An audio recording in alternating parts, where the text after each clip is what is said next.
Narinig mo na ba ang bali-balitang may aswang daw sa kabilang baryo? Saan nyo na naman narinig yan, La? Baka kwentong barbero na naman yan.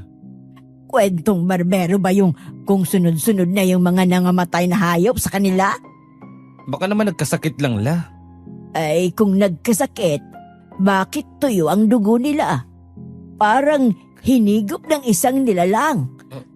At ang sabi, mukhang mayaman daw ang mga aswang na yon dahil alipat-lipat sila ng lugar. Sus Mario Josep, baka sa susunod, dito naman sa atin yun magkalat ng lagim eh.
Muna kayo ng mainit na tubig para gumana ang pakiramdam nyo. Ay, salamat apo.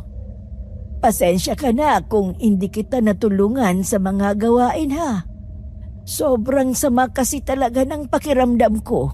Ayos lang naman, La. Mas mahalaga na makapagpahinga kayo. Kumusta ka na pala? Yung trabaho mo sa Maynila, bakit napauwi ka pala? Umalis na ako doon, La. Bakit naman? Salbahay ang mga tao doon, La. Hindi ko kaya makisama sa mga ganong klaseng tao. Dito ka na lang apo. Pwede ka namang mamasukan sa tiyutoni mo. Sa may sakahan niya. Yan nga pang bala ko, La eh. Magpahinga na muna kayo. Nakangiting tumango sa akin si Lola. Inalalayan ko pa siya para makahiga siya ng maayos. Akala ko, simpleng sama lang ng pakiramdam ang nararamdaman ng lola ko. Pero tumagal ng 1 linggo na ganun pa rin ang kondisyon niya. Kaya nagpatingin na kami sa pinakamalapit na doktor at doon namin nalaman na may malubhang sakit ang lola ko. Kinakailangan niya ng gamutan, kaya pinilit ako ng pinsan ko na mangamuhan. Pero dahil sa trauma ko sa pangangamuhan, hindi ako pumayag. Mas pinili ko ang mabigat na trabaho sa bukid. Hanggang isang araw, sinabi sa akin ng tiyahin ko na naghahanap daw ng alalay ang mag-asawang mayaman na bagong lipat sa baryo. Apo, tanggapin mo na yung inaalok sa yung trabaho. Hindi na, La. Kaya ko naman magtrabaho sa bukid. At saka, natutustusan ko naman ang gamutan nyo. Pero apo, mabigat ang trabaho mo sa bukid. Baka ikaw pa ang magkasakit niyan. Mahihirapan tayo. Ayos lang naman, La. Kakayanin ko. Basta ayokong tanggapin kung ano man yung sinasabi ni tita na pwede kong pasukan.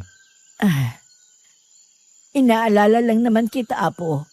Pero ikaw ang bahala.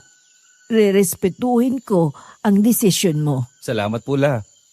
Pupunta na pala ako sa bukid. O siya, mag-iingat ka. Nagpunta na ako sa bukid para magtrabaho. Maghapon na naman akong nagbanat ng buto. Pinagtiisan ko ang hirap para pag-ipunan ang pampagamot ni Lola. Umaabot pa ako ng gabi sa bukid dahil sa dami ng iniintindi ko. Hanggang sa isang araw, mas lumala ng sakit ni Lola. Hindi na siya nadadala pa ng gamot. Kinakailangan na siyang operahan, pero dahil hindi sapat ang pera ko, nahirapan kami noon na mapagamot siya. Kung saan sana ako namasukan noon para madagdagan ang ipon ko para sa pang-ospital ni Lola. Pakiramdam ko nga noon, desperado na ako dahil naibenta ko na rin ang ibang gamit namin. Pero isang mayamang lalaki ang lumapit sa akin habang nakaupo ako sa may bukid at nagpapahinga. Kapagod naman. Buti na lang tapos na ang trabaho. Magandang hapon. Ano ba yan, Manong? Nakakagulat naman po kayo. Bigla-bigla ka na lang sumusulpot dyan. Pasensya ka na. Ako nga pala si Fred.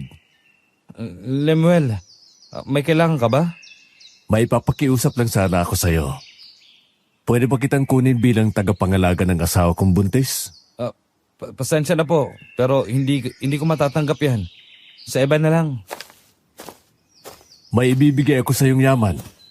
Makakatulong yun sa operasyon ng lola mo. Ano ka mo? Yaman? Ibibigay mo sa akin? Oo. At ang kapalit nun, babantayan mo ang asawa ko. Magkano ba ang ibibigay mo kung sakali? 1,000,000 at mga alahas. Yun ang ibibigay ko sa iyo kung papayag ka sa kondisyon ko. Desperado na ako. At malaking bagay yung ibibigay mo sa akin kung sakali. Pero paano naman ako makakasigurong totoo yung sinasabi mo? Sumama ka sa akin at ipapakita ko sa iyo yung mga sinasabi ko.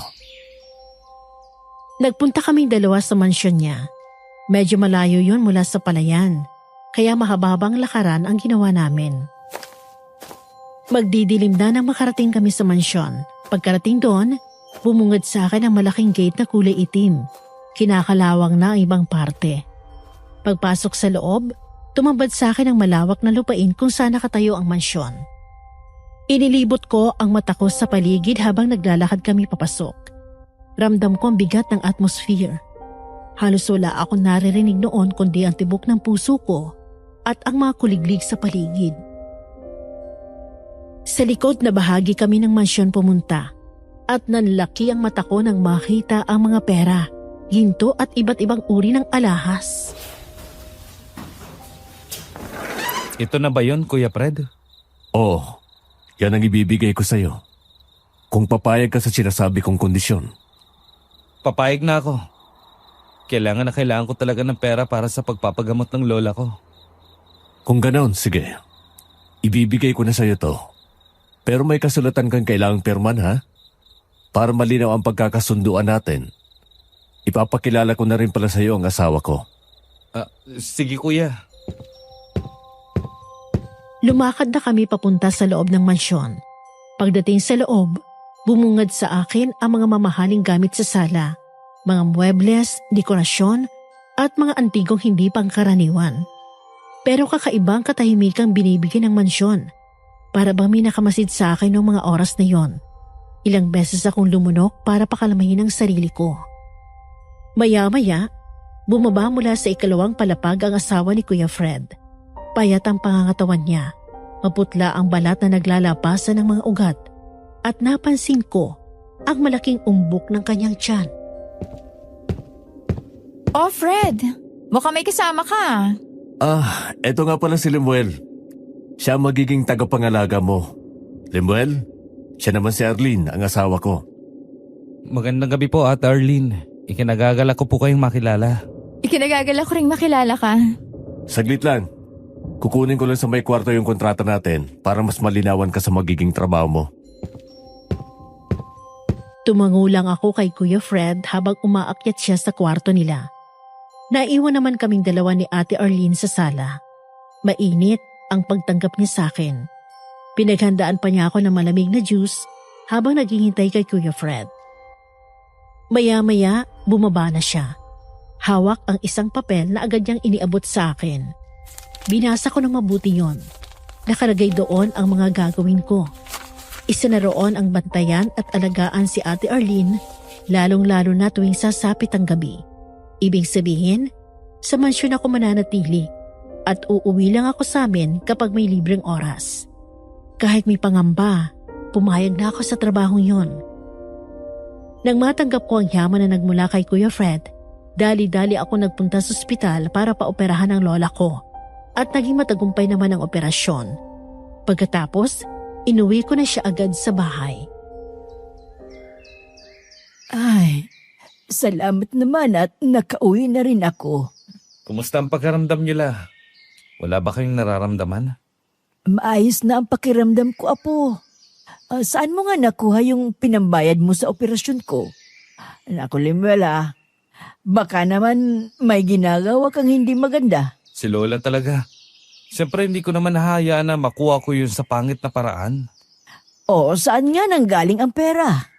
Kay Kuya Fred, may inalok siya sa akin na yaman. At ang kapalit nun, aalagaan ko ang asawa niyang buntis. Si Fred? Naku, siya yung sinasabi ng tiyahin mo na naghahanap ng alalay. Mabuti naman at tinanggap mo ang alok niya, Apo. Maraming nagsabi na mabait daw ang mag-asawang yon. Mukhang nga po. Oh, kailan ka pala magsisimula sa kanila? Bukas na po. Napakalaki ng halagang binigay nila sa akin la. Kaya maghahanap ako ng pwedeng magbantay sa inyo dito sa kubo. Naku, Lemuel, huwag ka nang mag-alala pa sa akin. Kaya ko na ang sarili ko. Ang mabuti pa, itabi mo na lang yan. La, huwag na kayong tumanggi. Mas mabuti nang may makasama kayo dito. Lalo na't mas madalas na ako sa mansyon ni na Kuya Fred para alagaan si Ate Arlene. O siya, ikaw na ang bahala, Apo. Salamat sa tulong mo sa akin. Walang anuman la. Isang ngiti lang ang sinagot sa akin ng lola ko. Matapos mag-usap, inayos ko na ang mga gamit niya. Nung gabing yon, maaga kaming nagpahinga ni Lola. Kinabukasan, maaga ako nagising para pumunta na sa bahay ni Kuya Fred at Ate Arlene. Pagdating ko, isang mainit na pagtanggap ang sumalubong sa akin. Nag-aalmusal pa lang sila nung oras na dumating ako sa kanila. O Lemuel, magandang umaga sa'yo. Mukhang ang aga mo yata. Magandang umaga, Kuya Fred. Kumain ka na ba? Hindi pa ate. Nagmamadali kasi akong pumunta dito sa inyo. Baka kasi may mga iutos na po kayo sa akin. Naku naman, sana kumain ka na muna. Alam mo, ang mabuti pa, sabayin mo kami mag-asawa na magagahan. Para naman may lakas ka sa pagtatrabaho. Nakakahiya naman po. Huwag ka nang mahiya. Sandali at ipagkasando kita. Maupo ka na dyan. Dahil sa hiya, hindi ko sinunod ang sinabi ni Ate Arlene.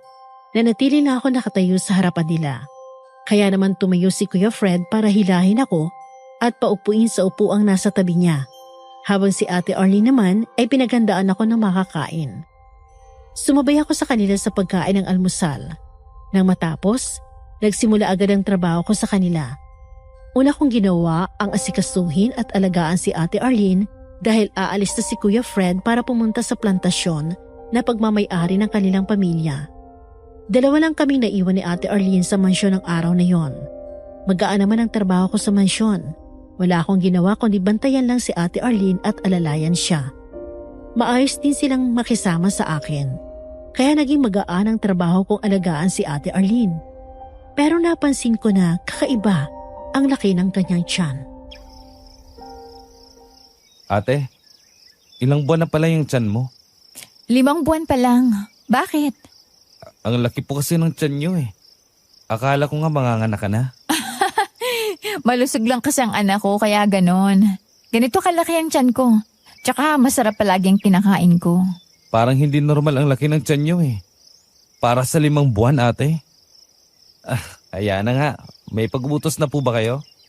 Sungkitan mo nga ako ng mangga at santol dun sa may bakuran. Tsaka pagbalatan mo na rin kami ng anak ko. Sige po ate. Salamat, Limuel. Isang tango lang ang sinagot ko kay Ate Arlene. Pagkatapos si dali-dali akong pumunta sa likod bahay para manungkit ng mga mangga at santol. Tahimik lang ako nanunungkit noon nang maramdaman kong parang may nakamasid sa akin. Nung una hindi ko yun pinansin. Pero habang tumatagal, ramdam kong bumibigat ang paligid ko. Kaya naman inilapag ko muna ang panungkit at pumunta sa may tapat ng gate para tingnan kung may tao ba. Pero katahimikan lang ang sumalubong sa akin. Tanging malamig na hangin lang ang nararamdaman ko. Nilibot ko pa ang paligid pero wala talaga. Muli akong pumasok sa loob para ipagpatuloy ang panunungkit ko. Nang matapos, ay nagpunta na ako sa kusina para balatan ang mga mangga at santol na nasungkit ko. Habang nagbabalat, isang malakas na kalabog ang nadinig ko mula sa ikalawang palapag. Nabitawan kong kutsilyo at agad-agad na umakyat papunta sa itaas. At Arlene, anong nangyayari? Anong ginagawa mo rito? Narinig ko kasi na may kumalabog. Ayos lang po ba kayo? Ayos lang ako. Bumaba ka na. Sigurado ka ba, ate? Mukhang may masakit sa inyo eh. Papasok po ako. Huwag! Umalis ka na! Anong nangyayari dito? Ikaw pala yan, Kuya Fred. May narinig kasi akong malakas na kalabog tapos, ayan, si Ate Arlene, parang may iniinda sa loob. Ako na ang bahala sa kanya, Limuel. Bumaba ka na. Sigurado po ba kayo, Kuya? Oo, sige na. Ituloy mo na yung ginagawa mo at ako na ang bahala sa ate mo. Nag-aalala man ako sa kalagayan ni Ate Arlene, sinunod ko na lang ang sinabi ni Kuya Fred sa akin.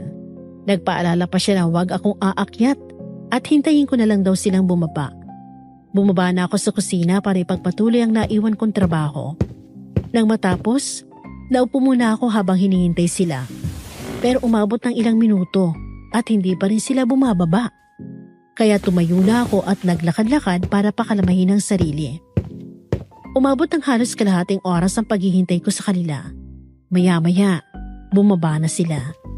Labis ako nagtaka noon sa itsura ni Ate Arlene. Sobrang aliwalas at parang wala man lang siyang inindang sakit bago bumaba. Ate, kumusta? Maayos na ba ang pakiramdam nyo? Ayos na ako, Limuel. Ano bang nangyari, ate? Sumakit lang ang tiyan ko pero maayos na ang pakiramdam ko. Mabuti lang din at dumating ng Kuya Fred mo. Baka nagugutom ka na, mahal. Kumain ka na muna. Sakto, ate. Tapos ko nang mabalatan yung mga mangga at santol na pinasungkit mo sa akin. Saktong-sakto. Gutom na rin talaga ako. Halika kayo. Pagsaluhan natin yun. Sama-sama kami nagpunta muli sa kusina para kainin ang mga nasungkit ko. Habang kumakain, pinag-uusapan nilang mag-asawa ang tungkol sa trabaho ni Kuya Fred. Maski ako, tinanong na rin nila tungkol sa kalagayan ng lola ko. Mahababang kwento ang ginawa namin. Nang sumapit ang hapon, nagpaalam na muna akong uuwi sa kubo at pumayag naman si Kuya Fred sa sinabi ko. Magdidilim na nang makalabas ako mula sa mansyon. Sobrang tahimik ng paligid. Tanging tunog lang ng kuliglig at hangin ang maririnig. Tahimik lang ako naglalakad pabalik sa bahay nang biglang may matandang sumulpot sa harapan ko. Ay, Diyos ko naman, Manong. pasensya ka na, iho. Ayos lang naman, Manong. Sino po ba kayo? Ako si Antonio. Ikaw si Limuel, di ba? Yung bagong tumutulong sa mag-asawang Fred at Arlene. Ako nga. Bakit? Wala naman, iho. May napapansin ka bang kakaiba sa loob ng mansyon? Wala naman, Manong. Maayos naman sa loob ng mansyon. May problema po ba? Wala naman, iho. Nagtataka lang kasi ako. Napakatahimik ng mansyon. At saka, kakaiba ang ambience niya. Hindi mo ba napapansin? Yun ba? Tahimik talaga dyan dahil bukod sa malaki at malawak ang mansyon, 3 lang kaming nandun. Madalas 2 lang kami ni Ate Arlene. Kami lang yun naiiwan na magkasama. Ganun ba? Sige, iho. Dito na muna ako, Tumango na lang ako sa kanya bago lumakad muli pabalik sa kubo ng lola ko. Pero bago yon, nadaanan ko pang tubuhan kung nasa ng iba kong kamag-anak. Kaya naisipan ko munang tumambay para makipagkwentuhan sa kanila. Pero sumaglit lang din naman ako doon. Matapos makipagkwentuhan, umuwi na ako sa kubo. Dahil mahaba-haba ang nilakad ko pa uwi, pagod na pagod ako na makarating doon. Pagpasok sa loob, naabutan ko si Lola na nakikinig sa radyo. Hindi ko na muna siya pinansin. Dumiretso na ako sa kusina para uminom ng tubig. Pagkatapos, saka ko nilapitan si Lola at nagmano. Oh, apo, napauwi ka ata. Namiss ko kasi dito, La. Ikaw talaga. Napaka mapagbiro mong bata. Kumusta ka na pala sa trabaho mo? Ayos naman la. Mabait kasi yung mag-asawa. At saka magaan din ang trabaho ko. Usap-usapan nga dyan sa may labas na mabait daw yung mag-asawa. Lalong-lalo na yung lalaki. Namimigay daw ng pera. Nako, mapagbigay talaga yung si Kuya Fred. Ang laking tulong talaga ng yaman nila na binigay sa atin la, no? Nabayaran natin ang mga dapat na babayaran. Tapos, maluwag na rin yung buhay natin. Sinabi mo pa, Apo. Oh, kumusta pala si Arlene? Naalagaan mo ba naman siya ng maayos? Aba naman la, ako pa ba? Siyempre, maayos kong naalagaan si Ate Arlene. Mabuti naman kung ganun, Apo. Gusto ko lang na masigurong nagagawa mo ng maayos ang trabaho mo. Huwag ka mag-alala. Ginagawa ko naman ng maayos. Oh, kayo. Kumain na po ba kayo? Mukhang abalang-abala ka. Kumain na ako, Apo. Pumunta ka na lang sa kusina at nandun ang pagkain. Mamaya na po. Sa kwarto na muna ako. Nagpunta na ako sa kwarto pagkatapos naming mag-usap ni Lola. Nagpahinga na muna ako doon at hindi ko na malaya na dinapuan na ako ng antok. Nagising na lang ako bandang gabi at pawis na pawis. Nagtataka ako noon dahil malamig naman ang panahon. Bumangon ako para silipin si Lola sa kwarto niya. Nang makitang tulog siya, saka ako pumunta sa kusina para kumain. Pagkatapos, bumalik na ako sa kwarto para magpahinga muna. Nagbasa-basa muna ako ng dyaryo at maya-maya, muli na akong dinapuan ng antok. Mahimbing ang tulog ko ng gabing yon, kaya naman maaliwalas ang gising ko kinaumagahan. Pero ang magandang gising na yon ay binulabog ng isang nakakagimbal na balita. Lemel! Gumising ka! Gising! Ano nangyari? Diyos ko, mabuti naman at gising ka na. Bilisan mo! Ano bang meron la? At saka parang ibang kulay na mukha nyo. May nangyari bang hindi maganda? Yung alagang kalabaw kasi ng tiyutoni mo, natagpo ang patay. Ano? Nasaan? Nandun sa bukid. Dali-dali ako nagpunta sa bukid. Halos tumatakbo na ako sa sobrang kaba. Habang papalapit ako, mas lumalakas ang naririnig kong pag-iyak ng tiyuhin ko. Umaalingaw-ngaw yun sa buong paligid. Huminga ako ng malalim at naglakad pa ng mas mabilis hanggang sa tuluyan na ako makalapit sa kanya. Pagdating ko sa tabi niya, napahinto ako at halos matumba sa gulat. Ang kalabaw na matagal naming inalagaan ay halos hindi ko na makilala. Sobrang payat ito. Kitang halos bawat buto sa katawan. Ang mga mata nito ay nanlaki at para nakatitig sa kawalan. Nakanganga ang bibig na para bang hirap huminga hanggang sa huli. Ang balat naman ay sobrang tuyo. Parang natutuklap at bibigay na sa sobrang kapayatan. Ang alaga ko. Anong ginawa niyo sa alaga ko? Mas malala pa kayo sa hayop. Wala kayong awa. Tito, anong nangyari? Bakit nagkaganyan ang alaga mong kalabaw? Ikaw pala yan. Hindi ko nga alam kung paano nagkaganyan ang alaga ko. Bago ko naman siya iniwan dito sa bukid, maayos naman ang itsura niya. Diyos ko, ano ba tong nangyayari? Hindi ko talaga maintindihan, Limuel. Parang sinipsip ang lahat ng lakas niya. Parang pinahirapan ng sobra. Wala naman akong kaaway. Wala rin akong narinig na kakaiba kagabi. Hindi kaya aswang ang gumawa nito? Di ba may bali-balitang gumagalang aswang daw dito sa baryo natin? Diyos ko, mukhang umabot na dito ang halimaw na yun. Kailangang mahanap ng halimaw na yun. Napatango kaming dalawa ni Tito Tori sa sinabi ni Lola Gloria. Maya-maya, pinagtulungan na naming hilahin ang kalabaw papunta sa paglilibingan nito.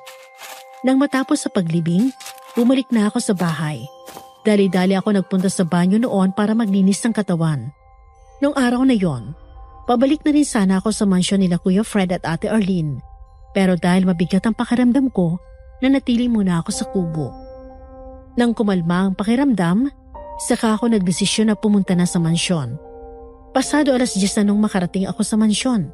Pagpasok sa loob, katahimikan ang sumalubong sa akin. Tao po. Kuya Fred, at Arlene. Oh, nandiyan ka na pala, Lemuel. Kumusta? Ayos lang naman po. Mukhang tinanghali ka na ng punta dito ah. Pasensya na po. Nagkabiray lang po kasi sa may bukid namin ng tiyuin ko. Bakit? Anong nangyari? Natagpuan kasing patay yung alagang kalabaw ng tito ko. Ano? Patay? Anong nangyari? Yun na nga po eh. Hindi namin alam kung ano nangyari. Pero ang hinala ko, aswang ang may gawa nun. Aswang? Paano mo nasabi yan? Parang hinigop kasi yung dugo ng kalabaw. Tuyong-tuyo siya, Kuya Fred. Tapos ang payat talaga. Para bang piniga hanggang sa wala nang matira. Yung itsura niya, hindi normal. Sigurado ka bang hindi lang nagkasakit? O baka naman may hayop na umatake? Hindi ganun, Kuya. Wala man lang kagat. Wala ring sugat. At saka, masigla yung kalabaw na yun eh. Alagang-alaga yun ang tiyuin ko. Kawawa naman. Ay, kumusta naman ang tiyuhin mo? Ayan po, parang pinagbagsakan ng langit at lupa. Alagang-alaga niya kasi yun eh. Sayang talaga yun. Malaking tulong pa naman yun sana sa sakahan niya. Hayaan mo. Mag-aabot ako ng tulong sa tiyuhin mo. Salamat, Kuya Fred. Sana talaga mahanap na yung aswang na yun. Tutulong nga ako eh. Ano? Tutulong ka sa paghahanap? Naku, Lemuel, paano naman ang pag-aalaga mo niyan sa ate Arlene mo at sa anak namin? Oo nga po pala. Pasensya na po. Bugso lang po ng damdamin. Ayos lang naman. Naiintindihan ka namin, Lemuel. O siya, aalis na muna ako ha. Lemuel, ikaw na muna ang bahala sa mag-ina ko ha. Makakaasa ka sa akin, Kuya Fred. Ngumiti lang si Kuya Fred sa akin. Isang tapik pa sa balikat ang ginawa niya bago siya tuluyang umalis. Naiwan kaming dalawa ni Ate Arlene sa loob ng mansyon. Tahimik lang siyang nakaupo sa isang sofa habang nagbabasa ng magazine. Ako naman, abala sa pagbabalat ng mga mangga at santo na pinasungkit niya naman niya sa akin. Buong maghapon kami magkasapa ni Ate Arlene sa mansyon, kaya mas lalo kong napansin ang loob ng lugar. Walang masyadong gamit.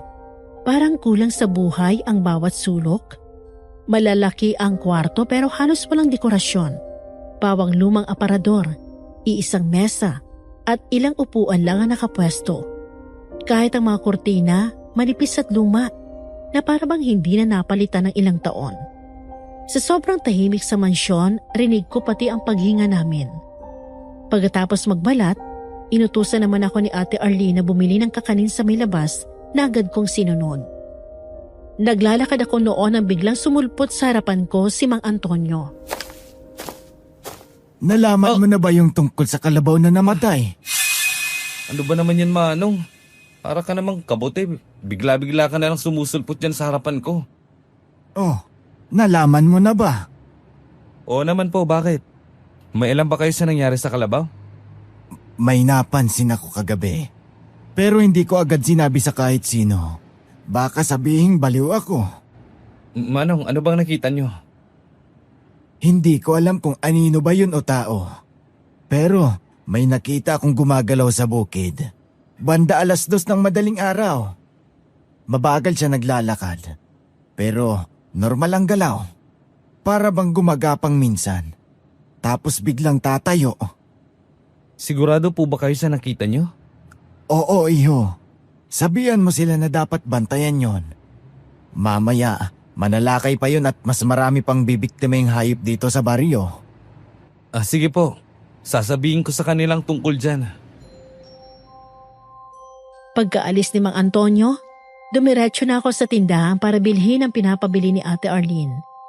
Habang naglalakad ako sa makitid na daan, hindi ko maiwasang lingunin paminsan-minsan ang dinaanan ko. Para may sumusunod sa akin. Pero baka gunig-guni ko lang dahil sa kwento ni Mang Antonio. Pagdating ko sa tindahan, agad ko narinig ang mababang usapan ng mga tao ron. Pabulong nilang pinag-uusapan ang nangyari sa alagang kalabaw ni Tito Toning. Nabanggit ko rin sa kanilang sinabi ni Mang Antonio sa akin. Nang marinig nila, biglang tumahimik ang dalawa samantalang yung isa Napatingin sa pinto ng tindahan para bang may inaabangan. Hindi ko na pinatagal pang usapan. Pagkatapos kong bumili, nagpasalamat ako at umalis agad. Habang pauwi, mas napansin ko ang bigat ng hangin. Parang may nakasilip sa mga puno. Sinusundan ang bawat takbak ko. Pagdating ko sa mansyon, pagpasok ko pa lang sa loob, saka sumalubong sa akin ang nakabibinging katahimikan. Sa kusina ako dumiretso at naabutan ko si Ate Arlene na nakaupo sa may tapat ng refrigerator. Nakayuko siya na parang may iniinom. Ate, dala ko na yung pinabili mo sa akin. Nandiyan ka na pala.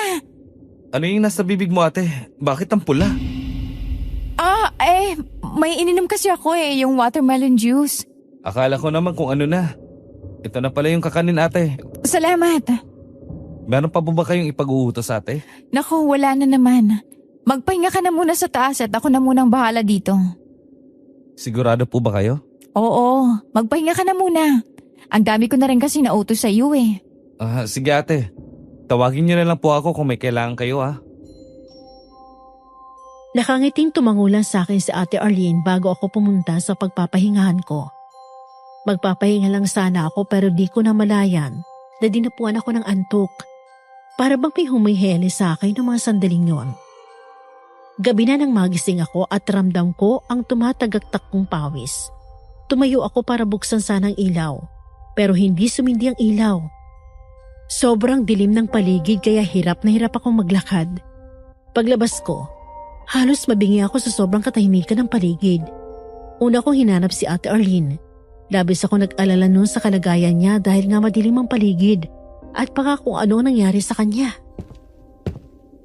Ate Arlene, nasaan kayo? Sus Mariosep naman.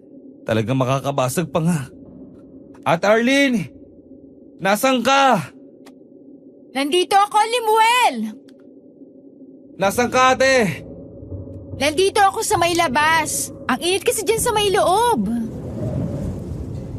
Nandito lang po pala kayo. Ano ba nangyari?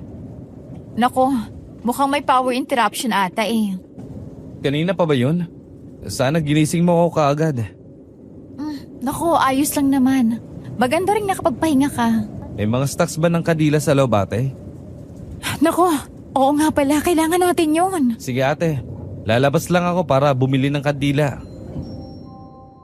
Sobrang dilim ng daanan nang makalabas ako. Tanging liwanag lang mula sa buwan ang nagsisilbing ilaw ng paligid. Hindi ko alam kung anong oras na noon, pero may ilan sa taga-baryo ang nakatambay pa rin at may mga bata pang naglalaro sa kalsada. Bumili ako ng 10 kandila na gagamitin namin. Bago bumalik sa mansyon, tinanong ko muna ang isa naming kapitbahay, si Aling Lagling, kung ano ang nangyari.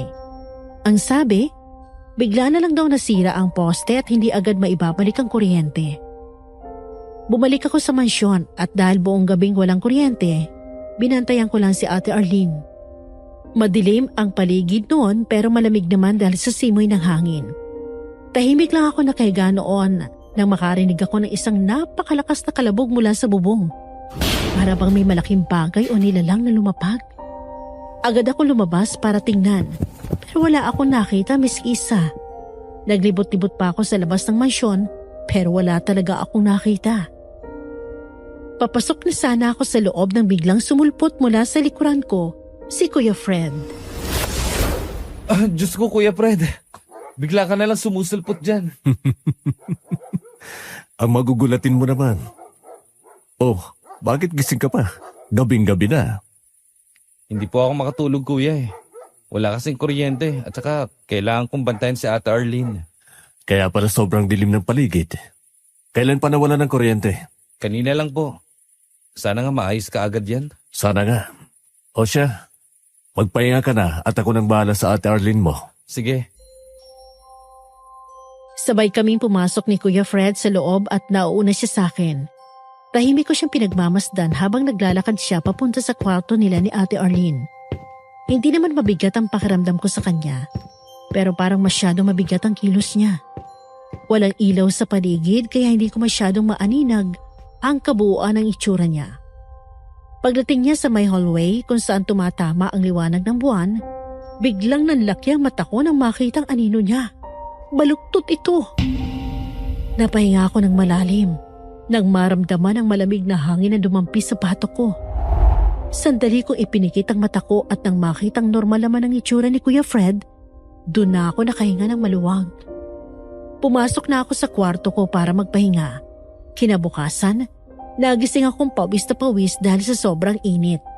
Paglabas ko sa kwarto, dumiretso ako sa kusina. Pagkarating doon, naabutan ko nag-uusap ng masinsinan si Ate Arlene at Kuya Fred. Naku, kawawa naman. Kaya nga, narinig ko lang sa may labas. Nagkakagulo pa nga ang ilan sa mga kapitbahay. Ano pong nangyari? Yung asawa ni Mang Antonio, patay na. Si Aling Maria? Ano daw po ang nangyari? Hindi ko alam, Limuel. Narinig ko lang. Ang mabuti pa, mag-abot tayo ng tulong sa kanila. Kawawa naman si Mang Antonio. Siya na lang yung kasama niya sa buhay eh. Matagal na pang nakatira si Mang Antonio rito. Kagaya niyo po, bagong lipat lang din sila dito. Pero marami na rin akong nalaman sa kanila. Oh, ano yun? Ang sabi, nagmula daw yan sa pamilya ng albularyo. Narinig ko lang na pinag-uusapan ni Lola at saka ng kumare niya nung nakaraan pa. Ibig sabihin, may kakayahan siyang malaman ng tungkol sa mga aswang? Ang alam ko ate, wala naman. Hindi naman daw niya talaga pinagtutuunan ng pansin ang tungkol sa pag-aalbularyo. Mabuti naman. Ano yun ate? Wala. Ang mabuti pa, puntahan na natin si Mang Antonio para maabutan natin ng tulong. Nag-abot ng tulong sina Kuya Fred at Ate Arlene kay Mang Antonio para sa pagpapalibing ng kanyang asawa. Ilang araw lang ibinurol si Aling Maria at nang mailibing siya, naging usap-usapan sa buong baryo tungkol sa pagkamatay niya. Ilang araw magmula nung mawala ang asawa ni Mang Antonio, hindi ko na siya nakita pang lumabas sa bahay nila. Naging magaan din ang buhay naming maglola dahil sa yaman na binigay sa akin ni Kuya Fred. Nakabili na kami ng lupang sakahan at ilang alagang kalabaw. Kumuha na rin ako ng tauhan na pwede magtrabaho para sa amin ni Lola. Unti-unti na rin nabaon sa limot ni Tito Tony ang tungkol sa alaga niyang namatay. Pero isang araw, narinig kong malakas na sigaw ng aking lola na minsan akong matulog sa bahay. Diyos ko! Ay, anong nangyari sa mga alaga natin? Hindi na kayo naawa. La, anong nangyari? Bakit ka umiyak? Yung alaga nating kalabaw, apo. Patay na. Ano? Paano nangyari yun? Hindi ko alam, apo. Parehong-pareho na nangyari sa alaga ng tiyutoni mo. Hindi ko na sinagot pa si Lola. Agad akong tumakbo papunta sa bukid kung saan naroon ang mga alaga naming kalabaw. Habang papalapit ako, ramdam ko na agad ang kaba sa dibdib ko. Para bang may humihigpit na lubid sa sikmura ko sa bawat hakbang ko. Pagkarating ko ron, halos matumba ako sa nakita ko. Napahawak ako sa tuhod ko para hindi matigil ang hininga ko. Nasa harap ko ang mga alaga naming kalabaw. Nakahandusay, hindi gumagalaw at sobrang kaawa-awa ang itsura. Lahat sila tuyong-tuyo ang katawan, para bang sinipsip ang laman nila. Halos lumilitaw na ang mga buto nila at ang mga balat halos mabitak na. Hindi ko alam kung anong mararamdaman ko noon, kung galit ba o awa. Nanginginig ako habang isa-isang nililibing ang dalawang alaga naming kalabaw. Tinulungan na rin ako ng pinsan ko kaya mabilis ako natapos. Pagbalik sa kubo, naabutan ko si Lola na umiiyak sa may sala, kaya agad ko siyang nilapitan.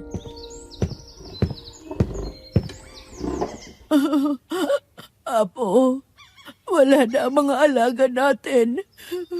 Huwag na po kayong umiyak, La. Baka makasama pa po yan sa inyo. Hindi ko lang alam kung paano nangyari, apo. Kagabi lang, ang siglapan nila. Tapos, pagising ko kanina, wala na silang lahat. May narinig po ba kayong kakaiba kagabi, ha, La? Wala naman, apo. Tahimik naman kagabi. Mukhang gumagala na talaga yung aswang na yun dito sa atin. Ano bang balita sa paghahanap ni na Tito Tony? Doon sa sinasabi nilang aswang. Ay, hindi naman nila nahanap yon. Ilang gabi silang nagbantay pero wala naman silang nakita. Gusto ko sanang sumama din sa paghahanap. Ang kaso may trabaho ako kina Kuya Fred. Hayaan mo la. Gagawa ako ng paraan. Mahuli lang ang hayop na aswang na yan. Sana nga, Apo. Kawawa naman yung mga alagang hayop dito sa atin. Humingi kaya tayo ng tulong kay Mang Antonio. Baka sakaling alam niya ang gagawin. Apo, alam mo namang may pinagdadaanan pa siya. At saka di ba alam mo ring hindi talaga niya pinagtuunan ng pansin ang pag-aalbularyo? Nagmula lang siya sa pamilya ng mga ganong klaseng tao. Sayang naman. O siya, Apo, baka hinahanap ka na ni na Fred at Arlene. Gumayak ka na. Oo nga pala, alis na ako la. Okay ka na ba? Oo naman. Huwag ka nang mag-alala sa akin at may kasama naman ako. Bilisan mo na rin kumilos. Sige po. Mabilis lang ako nag-asikaso para makabalik kaagad kina Kuya Fred at Ate Arlene. Hindi na ako nag-aksaya pa ng oras. Para ako mauubusan ng hininga habang nagmamadali. Habang naglalakad ako papunta sa kanila, napapansin kong mahigpit na pala ang pagkakuyom ng kamao ko dala ng matinding galit. Hindi ko matanggap na naubos sa mga alaga naming kalabaw sa ganong kabrutal na paraan. Mas lalo ako nadismaya dahil wala kahit anong bakas kung sino o ano ang may gawa. Ni isang paa, ni isang galaw, ni isang patak ng dugo, wala. Parang hinigop lang sila at iniwan na lang sa bukid. Maya-maya, nakarating na ako sa mansyon nila Kuya Fred at Ate Arlene. Huminga muna ako ng malalim bago pumasok sa loob. Pagpasok, katahimikan na naman ang sumalubong sa akin. Kaya sa kusina ako dumiretso. Nanlaki ang mata ko nang makita ang baldeng may lamang dugo. Parang bagong lagay lang. Dahil sobrang pula at makintab pang ibabaw. Habang nakatitig ako, pakiramdam ko gumagalaw pang dugo sa loob ng balde. Parang buhay. Parang may sarili itong galaw. Anong ginagawa mo dyan? Kuya, nandyan na po pala kayo. Hinom lang sana po ako ng tubig pero napansin ko kasi itong dugo sa balde. Para saan po pala yan? Yan ba? Dadalhin ko yan doon sa may planta. Gusto kasi ng tiyahin ko magluto ng dinuguan. Akala ko naman kung para saan. At saka, bakit parang buhay yung dugo? Mukhang sariwang-sariwa pa. Anong buhay? Nako, baka guni-guni mo lang yan, Limuel. Alam mo, ang mabuti papuntan mo na yung Ate Arlene mo at hinahanap ka na niya. Sige po kuya. Saglit at iinom lang po ako ng tubig. Nakangiting tumangulang sa akin si Kuya Fred. Kaya mabilis lang ako uminom ng tubig bago pumunta kay Ate Arlene. Pagpasok ko sa kwarto, agad kong napansin ang sobrang laki ng tiyan niya. Hindi na ito mukhang normal ang pagbubuntis. Masyadong bilog, masyadong nakaumbok. At para bang hindi na kayang suportahan ang balat at laman ang bigat na nasa loob. Habang tumatagal, mas lalo pa nagmumukhang puputok ang tiyan niya anumang oras. Buong maghapon ko siyang inalagaan. Ako nag-aayos ng higaan niya, nagdadala ng tubig, nagpupunas ng pawis, at tinitiyak na hindi siya nag-iisa.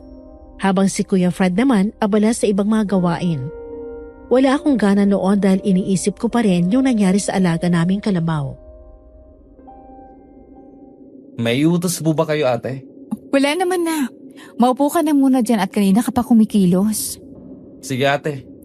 May problema ka ba? Parang kanina ka pa walang gana. Pasensya na te. Iniisip ko lang kasi yung nangyari sa alaga naming kalabaw. Anong nangyari? Natagpo ang patay yung mga alaga namin. Kaparehong kapareho sa nangyari sa alaga ni Tito Tony. Para ring hinigop yung kalabaw.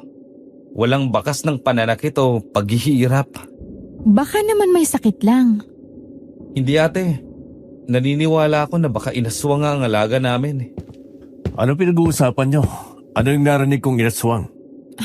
Nandiyan ka na pala. Ang bilis mo namang nakabalik, mahal. Oo.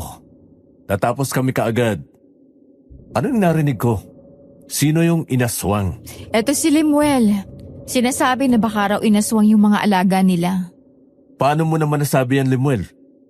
Kasi yung mga alaga po namin, Parang hindi basta namatay sa sakit. Tuyong-tuyo sila. Parang hinigop yung dugo. Baka naman talaga nagkasakit lang. Nahanap ba nila Mang Tony yung aswang? Hindi nga raw po eh. Oh, wala naman pala eh. Ibig sabihin walang aswang dito. Baka naman kasi natutuyo yung mga hayop dahil sa init ng panahon. Hindi ko na alam, Kuya Fred. Naawa talaga ako sa alaga namin eh. Nabili pa naman namin yung gamit yung pera na binigay niyo sa akin. Kaya parang nahiyaan na rin ako sa inyo. Ayokong isiping sinasayang ko ang binigay niyo. Hayop lang naman yan, Limuel. Inaalagaan at saka kinakain. Alam mo, huwag mo na masyadong isipin yan. Baka magkasakit ka pa sa sobrang stress. Oo nga, Limuel. Hayaan mo. Bibigyan ko na lang ulit kayo ng lola mo para pangbili ng bagong kalabaw. Naku, umuwag na po, Kuya Fred. Ang dami niyo na pong naitulong sa akin. Sus, huwag mong isipin yon. Hindi ka naman naiba sa amin eh.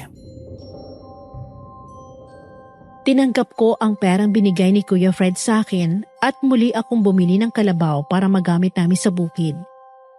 Sa mga sumunod na araw, wala namang namatay na mga hayop.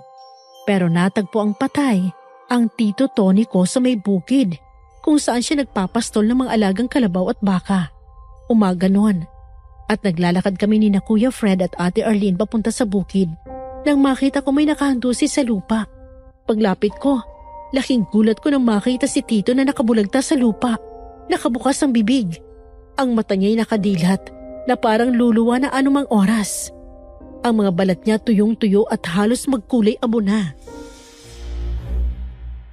Tito? Anong ginawa niyo sa tito ko?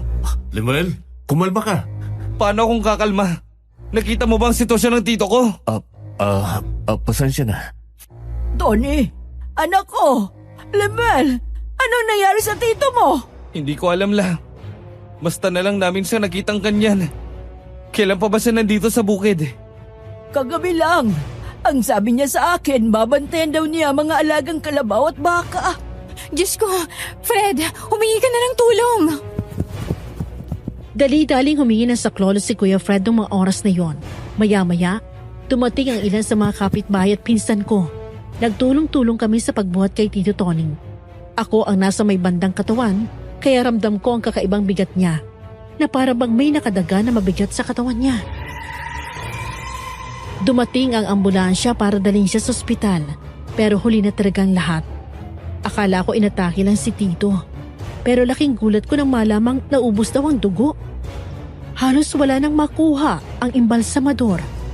Naging palaisipan sa mga taga-baryo ang tungkol doon, pero ang nasa isip ko ay baka inaswang ang tiyuhin ko. Hindi ko lang masabi agad dahil wala akong pruweba.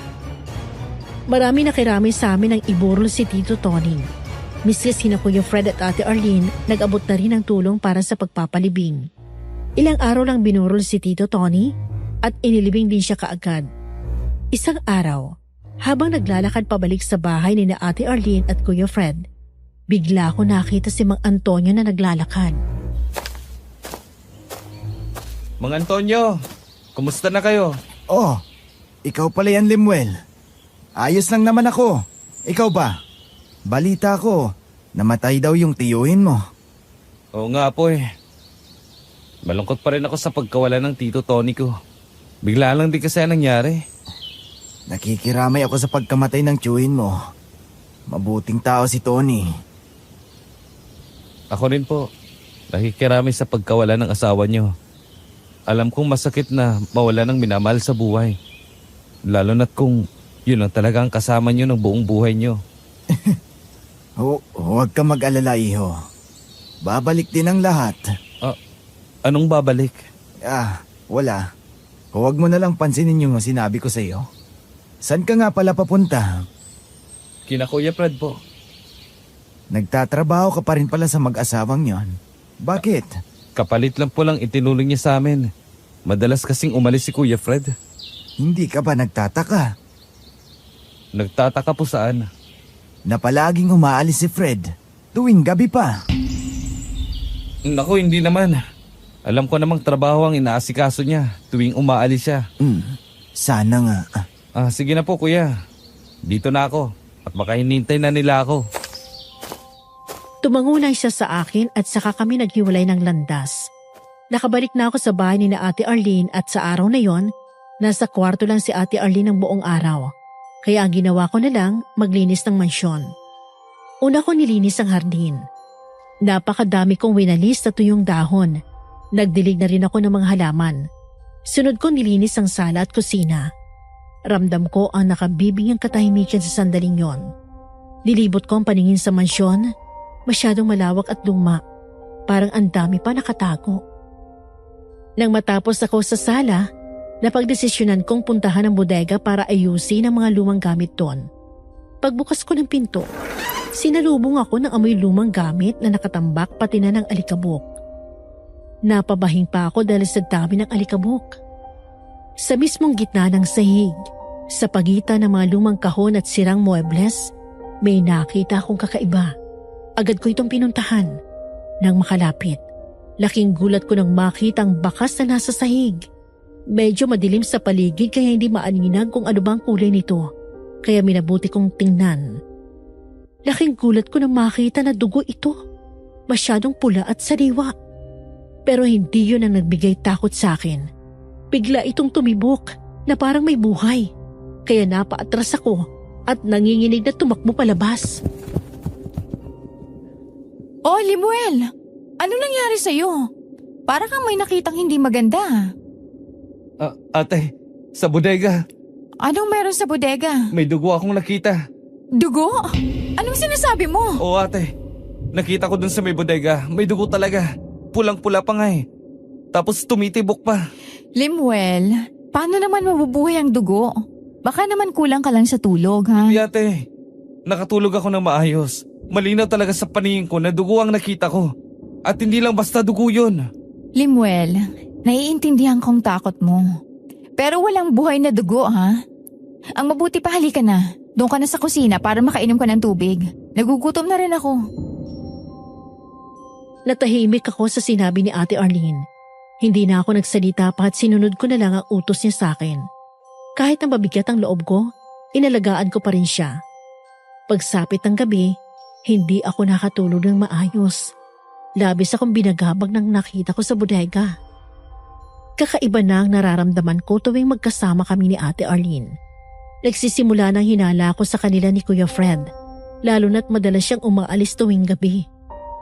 Mas lalong nabuo ang hinala ko nang umugong na naman ang balita na may namatay na 2 magsasaka sa baryo. Kagaya ni Tito Tony, tuyo rin ang katawan nila at walang bakas ng anumang kagat o pananakit. Pero ubos ang dugo sa katawan, parang hinigop. Dahil doon, naisip kong alamin ang lahat. Una kong inimbestigahan si Kuya Fred at Ate Arlene. Binantayan ko ang lahat ng kilos nila. Isang gabi, pasado 1:00, bumaba ako mula sa kwarto para alamin kung ano bang meron sa mag-asawa. Pati na sa mansyon. Dahan-dahan ang kilos ko noon at ramdam ko ang kaba sa dibdib ko. Nakarating ako sa kusina at doon ko naabutan ang mag-asawa na nakaupo. Animoy walang ginagawa. Ngunit nanlaki ang mata ko nang makita ang isang pitsil na puno ng dugo. Sarap na sarap pa si Ate Arlene habang iniinom ang sariwang dugo. Kitang-kita ng mga mata ko ang dugong tumutulo mula sa bibig niya. Tumudulas pa hanggang sa liig niya. Ayan, inumin mo ang dugo. Sariwang-sariwa pa yan, mahal. Panigurado, mabubusog ang anak natin. Sarap naman ito. Salamat, ay. Palagi mo nalang pinupuno ng hinahanap namin ng anak natin. Wala yun. Gagawin ko ang lahat para sa inyo. Makakolekta pa ako ng sariwang dugo para mas mabusog pa kayo ng anak natin. Kaya nga kita pinaalaga kay Limuel para magawa ko to. Swerte ko talaga sa'yo.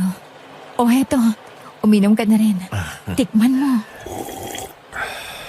Mga hayop. Mga demonyo.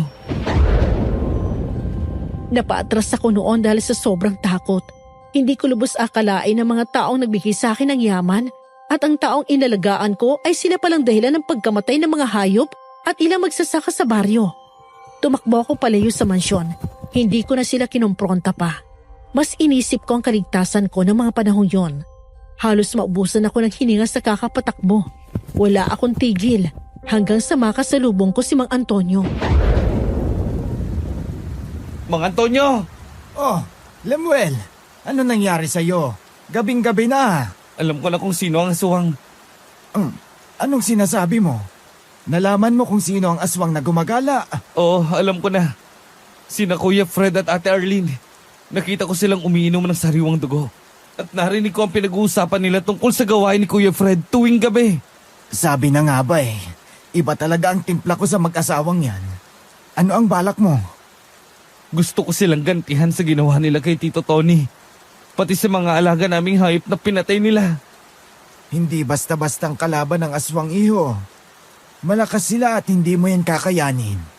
Ang mabuti pa, sa akin ka muna tumuloy. Ituturo ko sa iyo ang mga nalalaman ko para matalo mo sila. Pero paano ang lola ko? At saka diba, hindi naman kayo maalam sa pag-aalbularyo. Hindi totoo yun, iho. May kaalaman din naman ako sa pag-aalbularyo. Parang awan nyo naman, Antonio. Tulungan nyo ako. Hindi ko pwedeng pabayaan ang ginawa nila. Huwag ka mag-alala, iho. Tutulungan kita. Pero kunin muna natin ang lola mo. Baka mapahamak din siya kung iiwan natin siya mag-isa. Tumango ako sa sinabi niya at nagmamadali kaming pumunta sa kubo para sunduin si Lola. Nagtanong pa siya sa akin kung ano bang nangyari, pero hindi ko na pinaliwanag. Kailangan na namin makalayo muna sa baryong pinamumugaran na mag-asawang aswang. Nakarating kami sa dulong bahagi ng baryo. Sa sobrang layo nito, halos wala na akong makita mga bahay. Sa isang maliit na kubo nakatira si Mang Antonio. Pagpasok namin, agad na tumambad sa amin ang mga kagamitan. Itak, buntot pagi, lumang bote na may langis, mga tuyong dahon, ugat ng halaman, at kung ano-ano pang gamit na pangontra. Amoy usok at halamang gamot ang buong kubo. Lemuel, ano bang nangyayari ha? Hating gabi na at dinala mo pa ako rito. Ay nasan ba tayo? Pasensya ka na kung biglaan ng lahat. Kailangan ko lang talaga masigurado ang kaligtasan nyo. Kaligtasan? Sandali, ano bang nangyayari, Apo? Nalaman ko na ang dahilan ng mga pagkamatay ng mga hayop at magsasaka dito. Nalaman ko na kung sino ang aswang na gumagawa nun. Ano? Paano mo nalaman, Apo? At sino ang demonyong yan? Sina Ate Arlene at Kuya Fred. Ano? Sila ang aswang? Paano mo nalaman ang tungkol dyan, Apo? Kanina, nakita ko silang umiinom ng sariwang dugo lang. Tapos, ilang beses na rin ako nakakita ng dugo sa mansyon. Mayroon pa nga sa isang balde. Diyos ko! Sila pala ang hinahanap na aswang. Hindi ko akalain na sa likod ng kabutihan nila sa mga taga-baryo, sila rin pala mismo ang gumagawa ng mga pagpatay dito. Namigay pa sila ng yaman para lang mapagtakpan ng mga kahayop ang ginawa nila. Tuso ang mga aswang. Papaikutin nila tayo at ipapakita nilang mabuti sila para hindi tayo maghinala. Mabuti na lang, Apo, at ligtas ka at walang nangyaring masama sa'yo. Mabuti na lang talaga Grabe. Hindi ko akalain na aswang pala ang inaalagaan ko. Kaya pala ako pinasok bilang tagapag-alaga para makapagkolekta ng dugo si Kuya Fred. Ano na ang binabalak mo, iho? Nakakagalit ang ginawa nila. Ang daming naging biktima. Hindi lang hayop, pati tao. Gusto kong matapos na ang kasamaan nila. Kaya gusto kong maituro mo sa akin ang mga nalalaman mo. Makakaasa ka sa akin, iho. Pero sa ngayon, magpahinga na muna tayo at gabi na. Mabuti pa nga. Bawal din sa akin ang mapuyat. Ligtas ba kami dito ng apo ko? Oo naman. Ligtas na ligtas kayo dito sa kubo, Gloria. Salamat sa tulong mo, Mang Antonio. Walang anuman. O siya, magpahinga na kayo ng lola mo at tatapusin ko lang ang mga ginagawa ko. Sa iisang kwarto lang kami natulog ni Lola. Siya ang una nakatulog sa aming dalawa, habang ako nakatulala lang at nakatingin sa pader. Hindi ko lubos maisip na mga taong sinamahan at inalagaan ko ay mga aswang pala. Kaya pala tuwing sinasabi kong tungkol sa dugo ay parang wala lang sa kanila. Kaya pala tinanim nila sa isip ko na baka guni-guni ko lang ang lahat para mapagtakpan ang mga kahayupan nila. Hindi ko na alam kung anong oras ako nakatulog. Nagising na lang ako kinabukasan dahil sa init ng panahon at sa sinag ng araw na tumatama sa mukha ko. Tuluyan na nga kaming nanuluyan sa bahay ni Mang Antonio at doon ko siya mas lalong nakilala.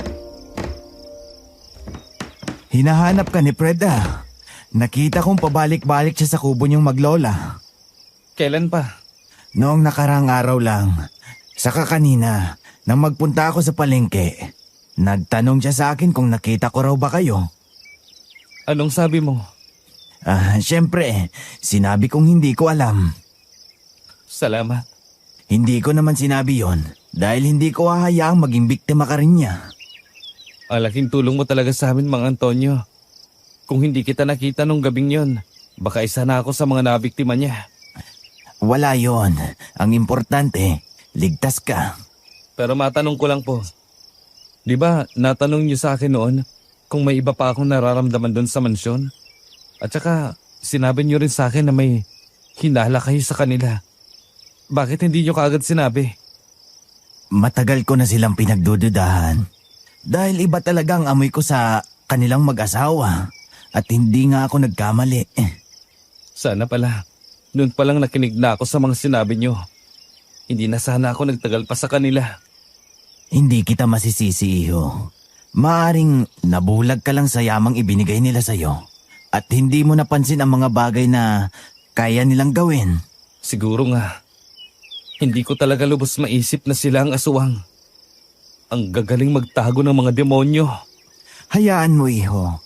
Ituturo ko sa'yo ang lahat-lahat upang mapuksa mo ang mga aswang na yan. Sige. Hindi agad ako naturuan ni Mang Antonio dahil marami pa siyang inaasikaso. Madalas siyang umalis kapag gabi. At isa pa, madalas siyang nasa likod bahay. Kabilin-bilinan niya sa aming maglola na huwag pupunta roon o sisilip man lang. Kaya bilang respeto, sinunod namin yon. Nang dumating na ang araw ng pagtuturo niya sa akin, ibinigay ko ang lahat. Pinagtuunan ko ng pansin ang bawat aral. Una niya itinuro sa akin kung ano-ano ang mga dapat gamitin panglaban sa aswang. Isa na roon ang bawang, asin at lana. Sunod naman niya tinuro kung paano labanan ng mga ito. May mga aswang na madulas. Kaya kung balak mong yakapin sila para di makawala, huwag mo nang ituloy. Mas magandang lumaban ka ng malayo gamit ang ilang sandata. Sandata? Kagaya ng... buntot pagi at sandatang pinahiran ng langis. Tapos? Tapos, siguraduhin mong may dala ka ring asin o bawang. Hindi man yan agad ang pupuksa, pero nakakapagpahina yan sa kanila. Kapag naramdaman mong nariyan na sila, huwag kang lalapit. Pakinggan mo lang ang paligid. Saka ka umatake sa tamang tiyempo. Ganun pala. Akala ko dati, basta suntok at dasal lang, sapat na. Ay, hindi sapat ang dasal kung wala kang paghahanda. Tandaan mo, Limuel, ang aswang ay mabilis, matalas ang pakiramdam, at mas malakas kaysa sa karaniwang tao. Ang meron lang tayo ay talino, tapang at tamang gamit. Yan ang panglaban natin. Nagpatuloy sa pagtuturo sa akin si Mang Antonio at lahat ng yon ay isinapuso ko. Buong-buong loob kong tapusin sina Kuya Fred at Ate Arlene. Sobra-sobrang galit ko sa kanila, kaya hindi na ako nagdalawang isip sa desisyon ko. Buhay ang kinuha nila, kaya buhay din ang magiging kapalit. Walang araw na lumipas na hindi ako nagpaturo kay Mang Antonio. Mula umaga hanggang hapon, walang pahinga aking katawan at isipan. Pag-aaral ng mga orasyon, pagkilala sa mga halamang may bisa, at tamang paggamit ng mga sandatang kayang lumaban sa dilim. Pinatatag niya hindi lang ang aking mga kamay, kundi pati ang loob ko. Ngunit pagdating ng gabi, tumitigil ang aming mga aral, hindi dahil sa pagod, kundi dahil madalas ay umaalis si Mang Antonio. May mga lakad na hindi niya pinaliliwanag at mga gabing bumabalik siyang tahimik. Sa pagtira namin ni Lola Gloria sa bahay ni Mang Antonio, unti-unti kong naramdaman ang pagbabago sa aming buhay. Hindi ko na kailanman nabalitaan kung ano nangyari kina Ate Arlene at Kuya Fred. Isang araw, habang nag-iensayo, may isang matandang lumapit sa akin. May hawak siyang tungkod, kuba ako maglakad, at puting-puti na rin ang buhok. Magandang hapon. Sino sila? Magandang hapon na po. Ako si Lolo Fernando. Dito ba nakatira si Antonio? Opo. Pero umalis siya. May kailangan ba kayo? Saan siya nagpunta? Hindi ko po alam, Lo. Madalas siyang umalis. Pero hindi ko alam kung saan siya nagpupunta o kung ano ang ginagawa niya. Sana hindi niya ituloy ang binabalak niya. Ano yun, Lo? Wala. Basta pigilan mo si Antonio na lumabas. Kung maaari, libangin mo siya. Bakit, Lo? Ano bang meron? Lo, sagutin niyo ako. Lemuel, ano bang nangyayari? Bakit ka sumisigaw? Hindi ko na nalaman ang pinapahiwatig ni Lolo Fernando nung araw na yon dahil mabilis lang siyang umalis. Dahil doon, hindi ako nakatulog ng maayos kinagabihan. Labis akong binagabag ng mga sinabi ng matanda kahit hindi ko maintindihan kung ano ang nais niyang ipahiwatig. Katulad ng sinabi ni Lolo Fernando, sinubukan kong pigilan o libangin si Mang Antonio. Madalas kong pinahahaba ang aming pag-iensayo para lang wag siyang umalis. Iniisip ko noon na baka mapahamak siya. Mang Antonio, isa pa.